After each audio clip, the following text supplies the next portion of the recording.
Sadhguruji. My question is, how does one deal with insecurities? How does one deal with insecurity?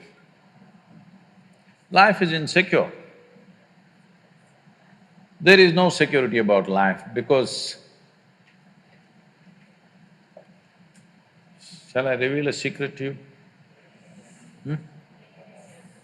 However young and healthy you are, you're going to die one day. I'll bless you with a long life, but you will die one day. Is it okay?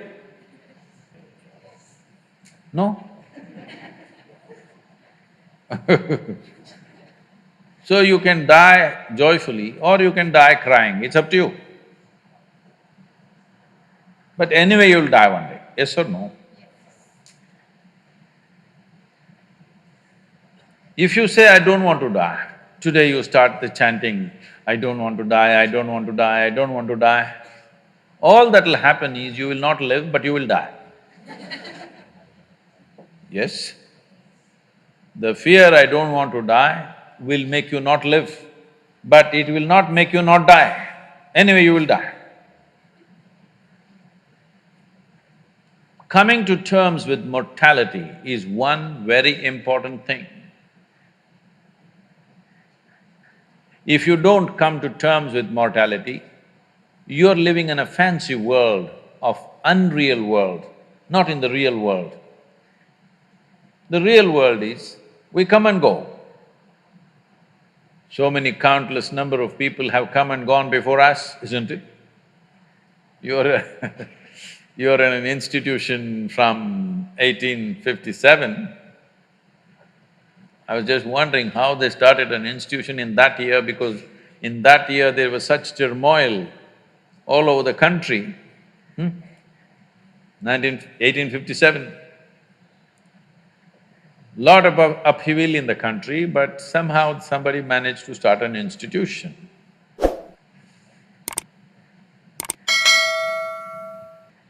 The soil that you're walking upon, we don't know how many people are buried. Yes or no? All these countless people, number of people who walk this planet before you and me, where are they? They're all topsoil. Yes or no? This will also become topsoil one day, unless your friends choose to bury you real deep, fearing you may raise from the dead. There have been certain instances. This happened. There was an old couple in Texas, over 75 years of age. It was their dream to go to the Holy Land or the Jerusalem. But because of business and then children growing up, going to the university and their marriages and da-da-da, they never made it. When they're over 75 years of age, they made the trip to Jerusalem. Jerusalem is a place where every cobblestone reeks of history. So they walked that pathway where Jesus is supposed to have walked. They went to that place where he's supposed to have walked on the water and many things like this. They were overwhelmed by this whole experience. And unfortunately, the lady had a heart attack and she died. Then the man was preparing to take her body back to Texas. But then the local people approached and said, see, Jerusalem is the Holy Land. This is the right place to die. She's done the right thing. So let's do all the rituals here and bury her here. And it just costs you $25,000. Because if you take her back to Texas, just the transportation costs $18,000 and local charges, and in America the cemetery charges are very heavy. All this put together, you will spend much more money, and above all, she's chosen to die in the Holy Land. This is where she must be buried, let's do it. The man said, no, I'm taking her back to Texas. They said, see, you're very distressed because of your wife's death. You're not able to think straight, we can understand. So we will give you a super discount, $15,000. This is a haggling place, you know. Let's do it. The man thought about it and he said, no, I will take her back to Texas.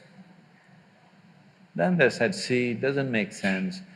I can see you're very distressed. You lost your wife of 45 years, so obviously you're very, very distressed, you're not thinking straight at all. We can understand this just because of that. You are an American and you are from Texas, so we give you an absolute super discount, $10,000. Let's do it. Come on, let's do it, let's do it. You must… what I'm talking, if you want to understand, you must go to Kashi or Haridwar, someplace, how these things happen, you know.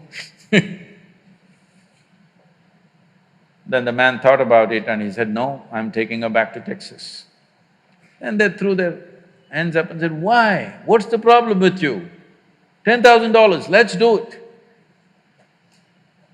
He said, see, in Texas, dead stay dead.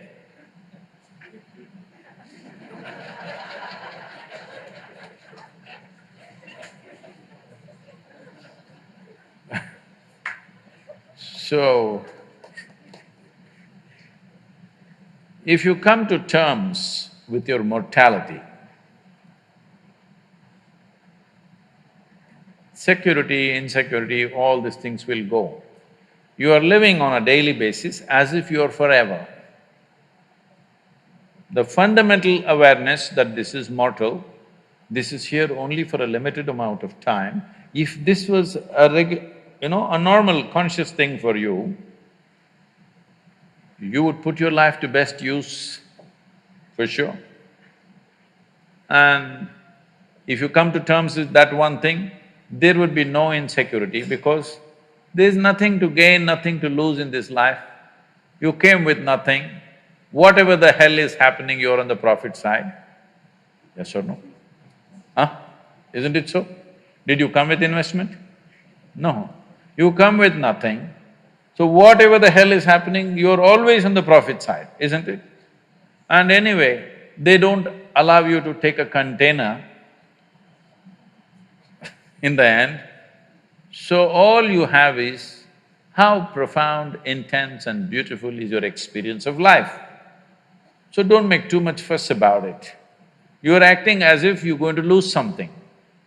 No, there's nothing to lose, nothing to gain because you come and you go.